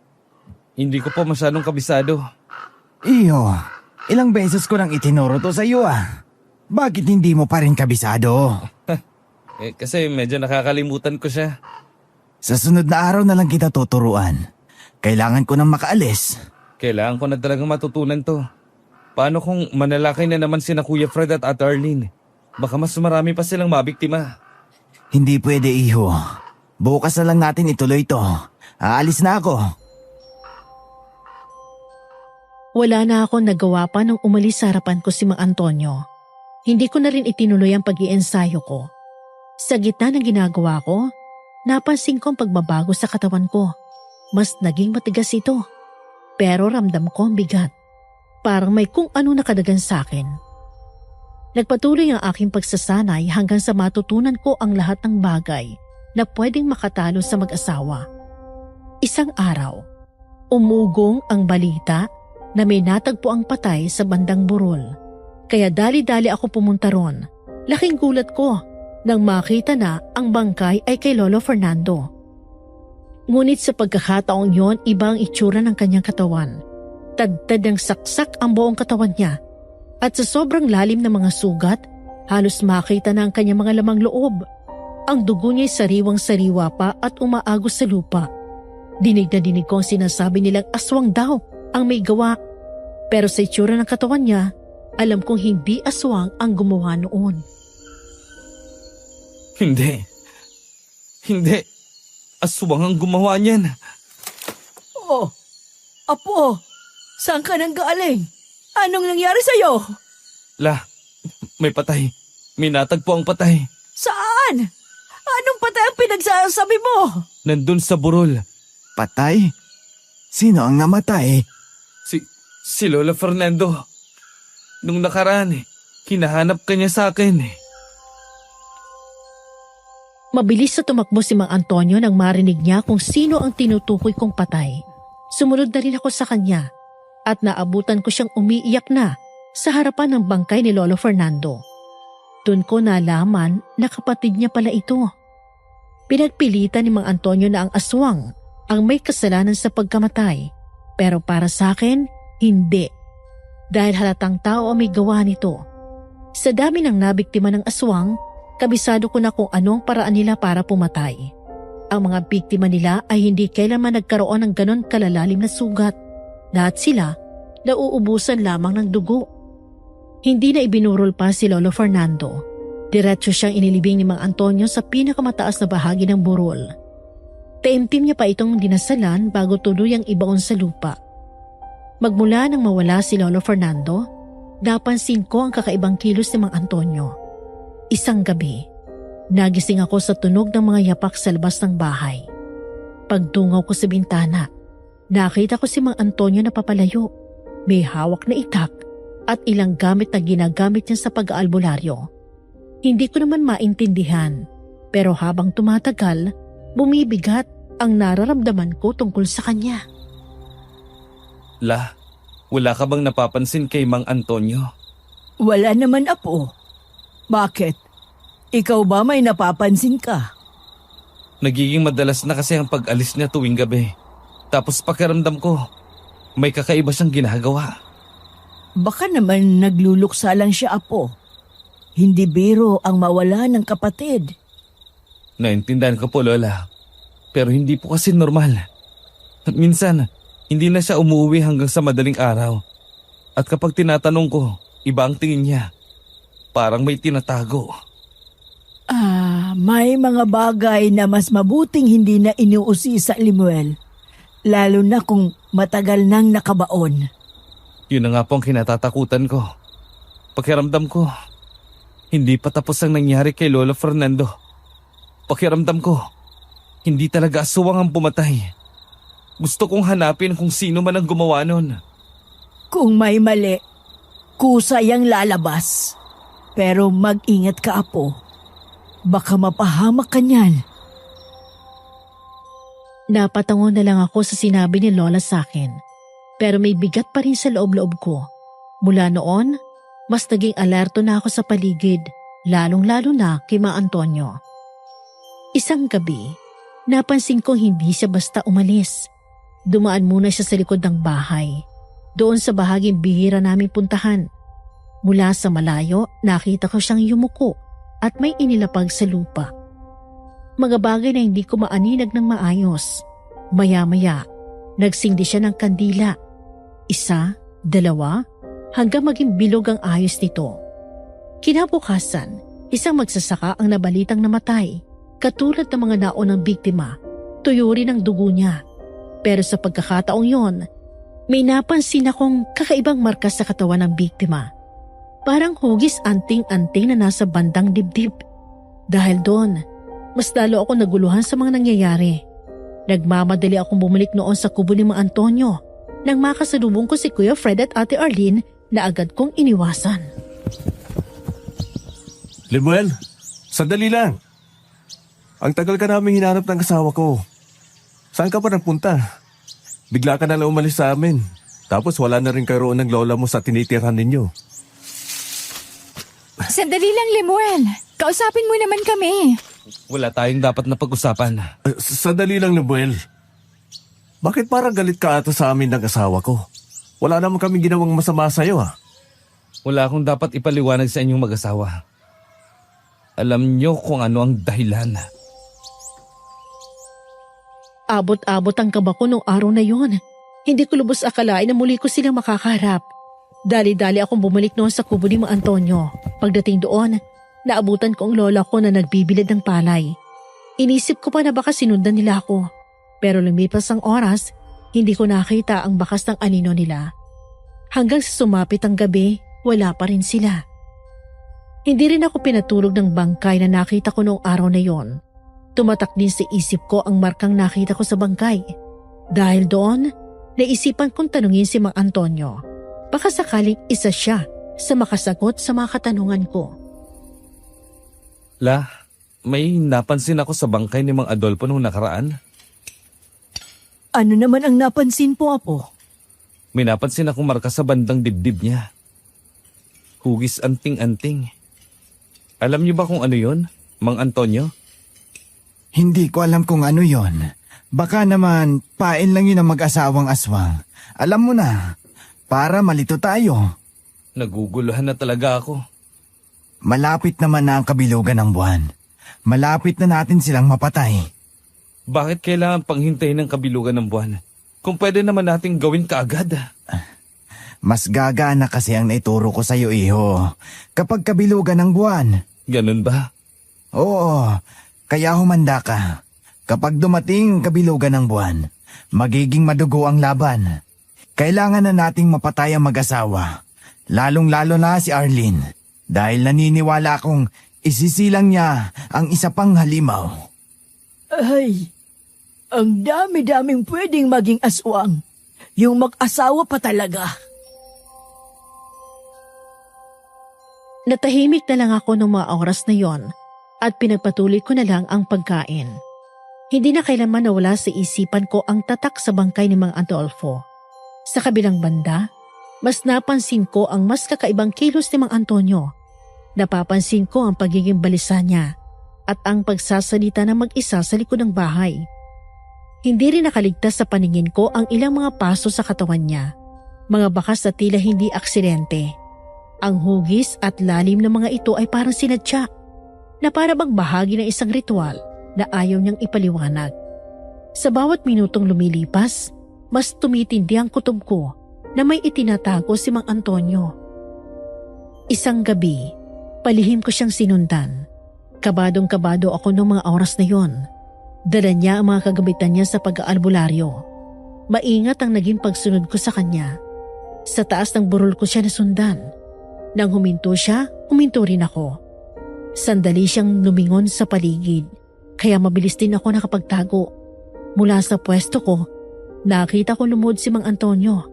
Sabay tingala sa madilim na kalangitan. Sa sunod niyang ginawa, doon na ako nagulat. Bakit? Ha? Bakit hindi mo pa rin siya ibinabalik sa akin? Ano daw? Ilang katawan pa ba ang kailangan kong ialay? Ha? Ilang dugo pa ba ang kailangan kong kunin? Ilang magsasaka na ang napatay ko? Sabihin mo kung ilan pa ang kailangan kong patayin. Gagawa ako ng panibagong ritual para mas marami akong makuhang dugo. Ano? Siya yung pumapatay? Sandali. Naguguluhan na ako. Pati sarili kong kadugo, pinatay ko na para lang hindi siya maging hadlang sa mga gusto mo. Kaya bakit hindi mo pa rin ibinabalik ang asawa ko? Ha? Bumigat ang paghinga ko noon nang malaman ang sekreto ni Mang Antonio.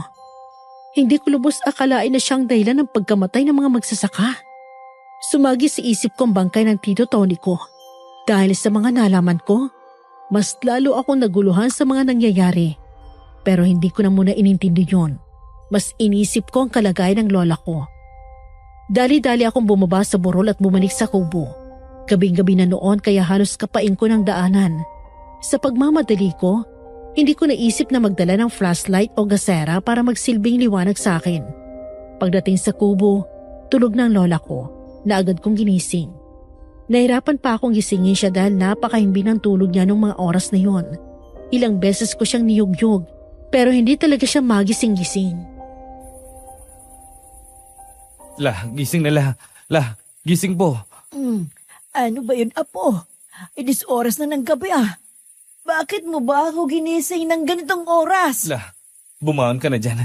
Kailangan nating makalis dito. Bakit ba? Ano na naman bang nangyayari at aalis na naman tayo? Mamaya ka na magtanong, Kailangan na talaga nating makaalis. Sa ako na ipapaliwanag lahat kapag nakalayo na tayo rito. Hindi ako sasama sa iyo, Lemuel. Sabihin mo sa akin kung ano ba ang nangyayari. Mamaya ko na sasabihin.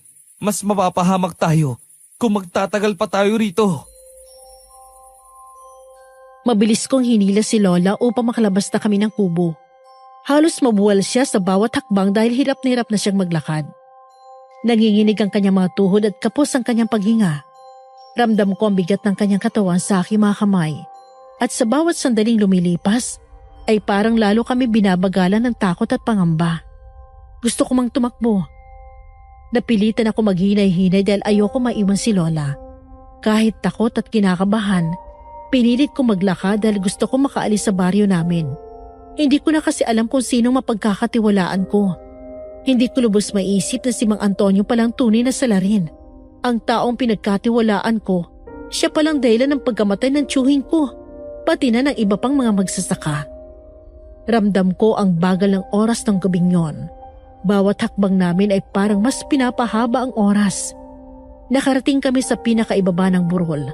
Sobrang dilim noon at halos wala akong maaninag sa paligid. Lumingon ako kay Lola at kitang-kita kong hinihingal siya. Pahakbang sana siyang palapit, pero laking gulat ko nang bigla may humablot sa kanya mula sa dilim. Si Mang Antonio. Nanlilisik ang mga matang nakatingin sa akin habang may patalim na nakatutok sa leeg ni Lola. Mang Antonio, pakiusap. Bitawan niyo ang lola ko. Akala mo ba? Hindi ko alam na nasundan mo ako kanina. Kung may galit ka, sa akin mo ibuhos. Wala kang karapatang idamay ang lola ko. Antonio, tama na. Maawa ka. Hindi ko alam kung ano bang nangyayari. Pero nakikiusap ako sa iyo. Kumalma ka! Maawa? Bakit ako maawa? Itatraidorin niyo rin naman ako. Matagal na akong nawalan ng awa. Magmula nang mamatay ang asawa ko! Aray! Bitawan mo ang lola ko. Ngayong alam mo na ang sikreto ko, sisiguraduhin ko, mamamatay kayo mismo rito! Ang dugo at kaluluwa nyo ang iaalay ko sa mga demonyo! Tama na mga Antonio. Tapos na ang mga kasamaan mo. Sa ating dalawa, ikaw ang masama, Fred! Kayo ng asawa mong aswang! Hoy, Lemuel! Di ba? Kaya ka umalis sa kanila dahil nalaman mong sila ang aswang. O ayan siya, Lemuel. Patayin mo na siya katulad ng binabalak mo. Tumahimik ka. Tumahimik ka. Pareho lang kayong mga halimaw. Mga demonyo. Anong? Kaya ba umalis ka sa amin, Lemuel? Oo. Dahil nalaman kong isa kayong aswang ni Ate Arlene. Na kayo palang pumapatay sa mga inosenteng hayop. Nakita kong umiinom kayo ng sariwang dugo. Sana sinabi mo sa amin. Hindi ka naman namin sasaktan. Wala akong tiwala sa inyo. Mang Antonio, bitawan mo ang lola ko. O magkakamatayin tayong lahat dito.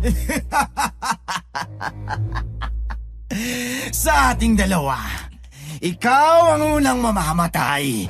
Baka nakakalimutan mong ako ang nagturo ng lahat sa'yo. Tama na! Bitawan mo ang lola ko. Huwag mo siyang idadamay dito. Unti-unting bumaon ang kutsilyo sa leeg ni Lola. Pero bago pa ito tuluyang mabaon, mabilis na nahila ni Ate Arlene si Lola mula sa dilim. Malaking-malaki na ang tiyan niya, pero nakakakilos pa rin siya. Karon siguro talaga kapag aswang, malahas at matibay ang pangangatawan. Mabilis niyang kinuha si Lola at saka ito itinabi sa kanya. Habang si Kuya Fred naman, ay mabilis na hinarang ang katawan sa akin na para bang pinoprotektahan ako. Malakas na humalakhak si Mang Antonio. Halos umugong ng paligid dahil sa lakas ng halakak niya. Masamang-masama ang tinging binibigay niya sa akin. Ano, Lemuel? Tatraidorin mo rin ako, ha? Matapos ang lahat ng itinulong ko sa inyong maglola! Hindi kita tinatraidor, Mang Antonio. Ikaw ang tumalikod sa sarili mo. Oo, tinulungan mo kami noon. Pero hindi kailanman magiging tama ang pumatay at idamay ang inosente. Wala kang alam sa sakit na dinanas ko. Kung alam mo lang, Lemuel, gabi-gabi kong naririnig ang sigaw ng asawa ko. Humihingi siya ng hustisya. Walang pumatay sa asawa mo, Mang Antonio. Alam mo yan. Huwag mong niloloko ang sarili mo. Antonio, hindi dugo ang magbibigay sa iyo ng kapayapaan. Tumahimik ka, Aling Gloria. Wala kang alam sa nararamdaman ko. Dugo lang ang magpapabalik sa asawa ko. Arlene! Inayo mo si Lola Gloria dito! Humanap ka ng ligtas na lugar! Huwag mong isasama ang lola ko. Wala akong tiwala sa mga aswang na kagaya nyo. Lemuel, pakiusap. Magtiwala ka sa amin ng asawa ko. Hindi namin kayo sasaktan. Huwag kang maniwala sa kanya, Lemuel. Kakainin nila ang lola mo. Malakas na humalakhak si Mang Antonio. Para na siyang mababaliw. Gulong-gulo na ako nung mga oras na yon. Hindi ko alam kung paano ko hahatiin ang sarili ko. Gusto kong mailigtas si Lola.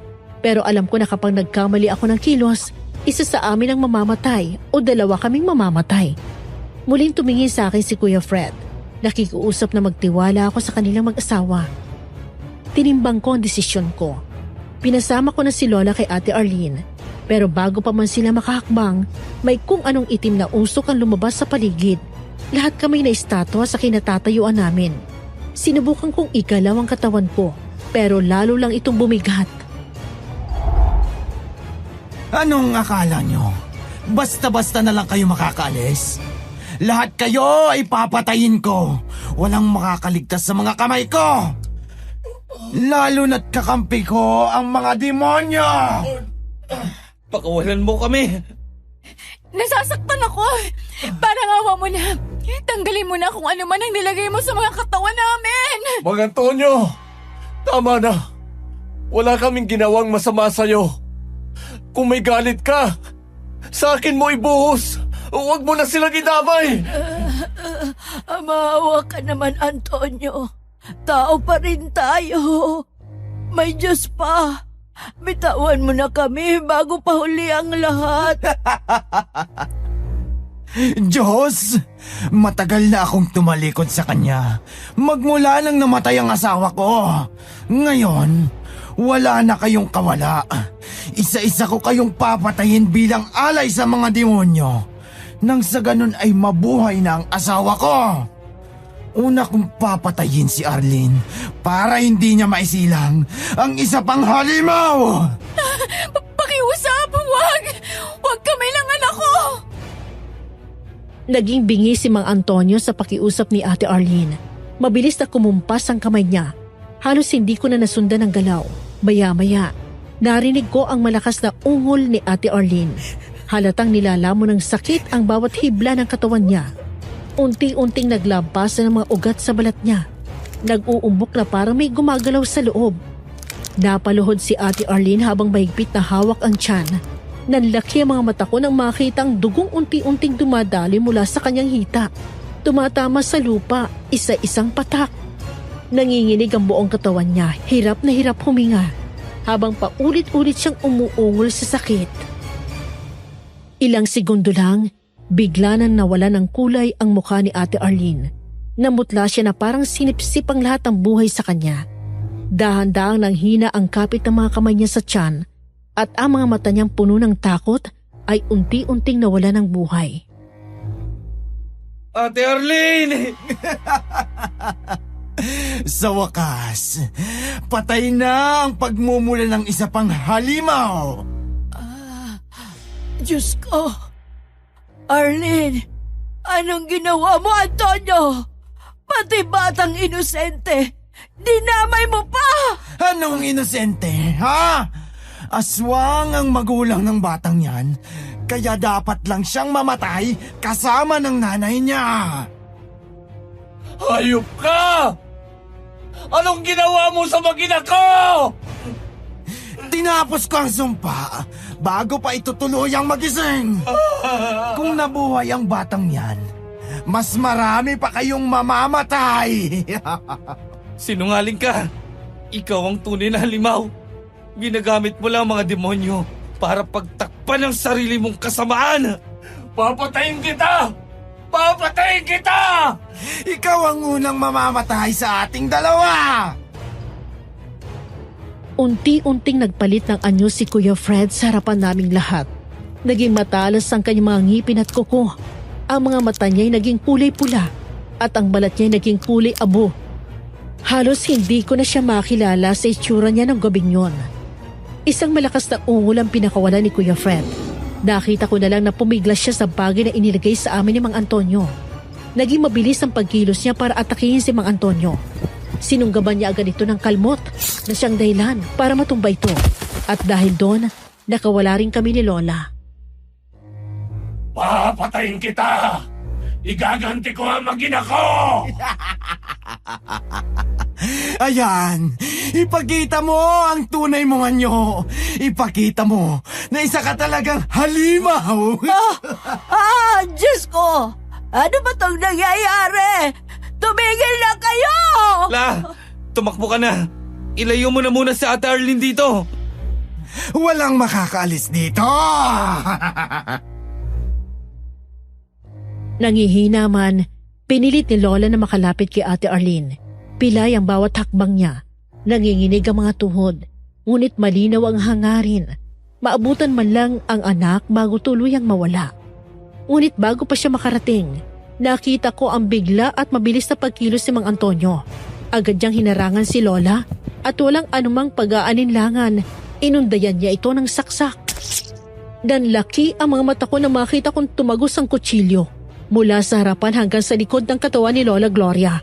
Isang impit na daing ang lumabas sa kanyang bibig bago tuluyang manghina ang kanyang mga tuhod. Mabilis siyang bumagsak sa lapag. Parang biglang nagdilim ang paningin ko. Nakatitig lang ako sa kutsilyo na katarak sa dibdib ni Lola at sa dugong patuloy na dumadaloy sa lupa. Naistatwa ako noon. Tila ba hindi ako makakilos sa bigat ng nasaksihan ko. La! Hindi! Panibagong dugo na naman ang alay! Lemuel! Huwag kang tumungaga dyan! Nakita mo naman, di ba? Kung sino talaga ang tunay na masama sa aming dalawa. Anong ginawa mo sa lola ko, Mang Antonio?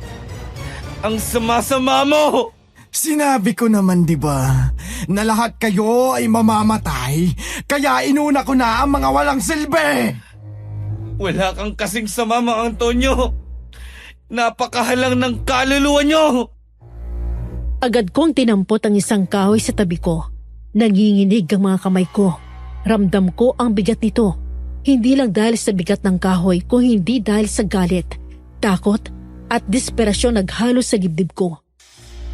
Wala na akong panahon para mag-isip pa. Sa harap ko, nakahandusi si Lola, duguan at wala ng buhay. Si Ate Arlene naman ay nangingitim na. Isang sigaw ang kumawala sa lalamunan ko habang mabilis kong sinugod si Mang Antonio. Tumakbo ako ng buong lakas. Pinipilit pigilan ang panginginig ng mga tuhod ko. Sa bawat hakbang, bumabalik sa isip kong lahat. Ang dugo, ang mga sigaw, ang mga buhay na kinuha niya. Itinaas ko ang kahoy ng buong lakas para ihampas sa kanya. Pero bigla na lang akong tumalsik. Lumagapak ang likod ko sa lupa at agad kong naramdaman ang hapdi sa bandang likuran ko. Mabilis naman akong tinulungan ni Kuya Fred. Nagsimula ang laban naming tatlo. Agad itong naging madugo. Kahit magtulungan pa kayong dalawa, hindi nyo ako kakayanin dahil kakampi ko ang demonyo! Hindi namin mo rin na isa kang ang demonyo. Walang hiya ka, Lemuel! Tinuruan kita, tapos ano? Kakalabanin mo ako? Wala kang utang na loob! Pinatay mo ang lola ko. Kaya hindi ako magdadalawang isip na gamitin sa iyo ang lahat ng natutunan ko. Matapang ka mula bata ka, ha? Tingnan natin kung hanggang saan yan sa oras na isinod kita sa lola mo! Hindi natuloy ang sasabihin ni Mang Antonio dahil mabilis siyang sinugod ni Kuya Fred. Isang kalmot ang agad niyang binigay sa matanda. Para siyang isang mabangis na hayop. Lalo pa naglalabasan ng mga pangil at tumatalas sa mga kuko niya dahil sa matinding galit. Mabilis ko ring inundayan ang paghampas ng kahoy si Mang Antonio. Masyado siyang malakas kaya hirap na hirap kaming dalawa ni Kuya Fred na kalabanin siya. Naging madugo ang gabing yon. Puno na rin ako ng sugat dahil sa mga tama ng kutsilyo at iba pang patalim. Ramdam ko ng matinding hapdi, pero hindi ako tumigil sa pakikipaglaban. Nagpatuloy kami sa laban kay Mang Antonio. Walang tigil ang pagkilos namin dalawa ni Kuya Fred. Hindi ko lubos akalain na si Mang Antonio ang kakalabanin ko ng gabing yon. Para siyang isang demonyo habang nakikipaglaban sa amin. Sa gitna ng laban, may isang bagay akong napansin sa dibdib ni Mang Antonio. Suntok man sa buwan, sinugod ko pa rin siya para putulin yon dahil pumasok sa isip ko na baka doon nagmumula ang lakas niya. Mabilis ko yung hinila. Pero nakaramdam ako ng hapdi sa bandang braso nang saksakin ako ni Mang Antonio. Lemuel! Anong akala mo? Uobra sa akin yan, ha? Katapusan na ng kasamaan mo, Mang Antonio. Matatapos ng lahat ng kademonyohan mo. Lemuel, ayos ka lang ba? Oo, kuya. Huwag ka mag-alala. Daplis lang naman to. Sandali. Anong nangyari? Bakit bumibigat ang pakiramdam ko? Anong ginawa mo? Lemuel! Sabi na nga ba, At dyan nagmumula ang lakas mo. Hindi! Hindi ganito ang napagkasunduan natin! Hindi maaari!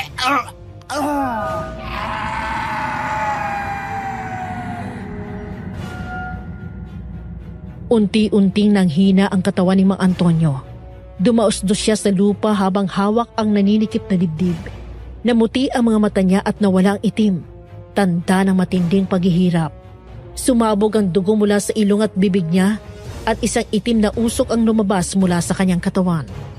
Nang tuluyang mawala yon, bumagsak si Mang Antonio. Nangayat ang katawan niya hanggang halos maging kalansay. Natapos na ang laban at nabigyan na namin ng hustisya ang mga pinatay niya. Pero nakuha rin niya ang buhay ng mahal namin ni Kuya Fred. Dahil sa sobrang pagod, bumagsak ang katawan ko. Hindi ko na alam ang sumunod na nangyari. Nagising na lang ako sa mansyon ni Kuya Fred.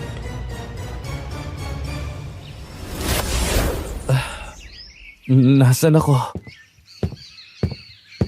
Paano ako napunta dito? Oh, gising ka na pala. Kumusta na ang pakiramdam mo? Ayos na ako, kuya. Nasaan na si Lola at si Ate Arlene? Pasensya ka na, Limbuel. Hindi mo na sila naabutan. Ilang araw ka ring tulog, kaya nailibing na ang lola mo. Iyak ako ng iyak nang marinig yun. Totoo ngang wala na si Lola. Sinamahan ako ni Kuya Fred sa puntod ni na Ate Arlene at Lola Gloria. Nagtagal ako ng ilang oras sa puntod ng lola ko. Bandang hapon na nang bumalik kami ni Kuya Fred sa mansyon. Pagbalik, humingi siya ng tawad sa mga nagawa nila sa mga alagang hayop. Yun lang daw kasi ang bumubuhay sa kanilang mag-asawa. Hindi rin daw siya kumakain ng tao o umiinom ng dugo ng tao. Humingi rin ako ng tawad sa kanya. Matapos noon, nagdesisyon akong umalis sa baryo para magsimulang muli gamit ang perang binigay ni Kuya Fred sa akin.